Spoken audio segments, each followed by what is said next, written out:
लेकिन अगर शिक्षकों की बात करें तो पहले आप ही ने अपॉइंट किया, तो उसमें आर्टिकल 243G के तहत जब अपॉइंट किया तो सभी लोगों को रोक दिया और अपने राज्य के लोगों को नौकरी दी।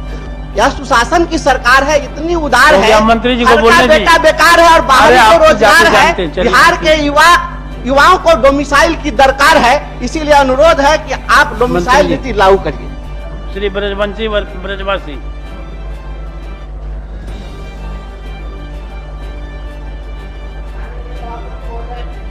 यह बिहार विधान परिषद राज्य सरकार से अभिस्ताव करती है कि वह राज्य स्तरीय सभी प्रकार की नियुक्तियों में डोमिसाइल नीति को लागू करे।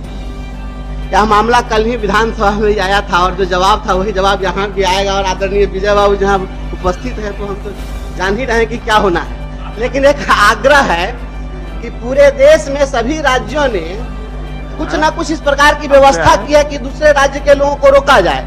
उड़ीसा में, मध्य प्रदेश में, छत्तीसगढ़ में, महाराष्ट्र में आपके यहाँ के लोग वहाँ शिक्षक नहीं बन सकते।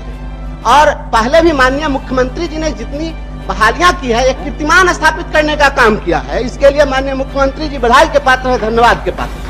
लेकिन अगर शिक्षकों की बात करें तो पहले आप ही ने अपॉइंट किया, तो उसमें आर्टिकल 243G के तहत जब अपॉइंट किया तो सभी लोगों को रोक दिया और अपने राज्य के लोगों को नौकरी दी।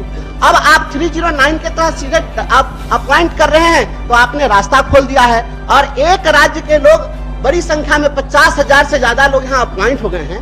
महोदय, यह सुशासन की सरकार है, इतनी उदार है, मंत्री जी को बोलने बेटा बेकार है और बाहरी को रोजगार है। बिहार के युवाओं को डोमिसाइल की दरकार है, इसीलिए अनुरोध है कि आप डोमिसाइल नीति लागू करिए। महोदय, अभी भी जो यहाँ बिहार में भी जो नियम है उसके हिसाब से लगभग 60% सीटों पर, और वो ऐसे कि जितने आरक्षित वर्ग की सीटें हैं महोदय, उस पे डोमिसाइल नीति लागू है। और आप जानते हैं कि 60% आरक्षण है विभिन्न श्रेणियों के लिए, तो उतना तो लागू है। बाकी आपने मुख्यमंत्री जी को धन्यवाद दिया है, इसलिए आपने जिन प्रदेशों की चर्चा की है जहां जहां नीतियां लागू है उनके कागजात लेके आइएगा, हम लोग देखेंगे, विचार करेंगे। अभी अपना प्रस्ताव वापस। ठीक है, वापस महोदय, मैं आपके आसन के निर्देश के आलोक में इसको वापस लेता हूं, लेकिन मैं माननीय मंत्री जी से कहना चाहता हूं कि महोदय, वहाँ लोग अपॉइंट करते हैं और अपॉइंट करने के साथ ही अपॉइंट करते हैं और अनुभव के आधार पर फिर उन लोगों को एब्जॉर्ब कर लेते हैं, तो ये व्यवस्था यहाँ लागू कर दीजिए।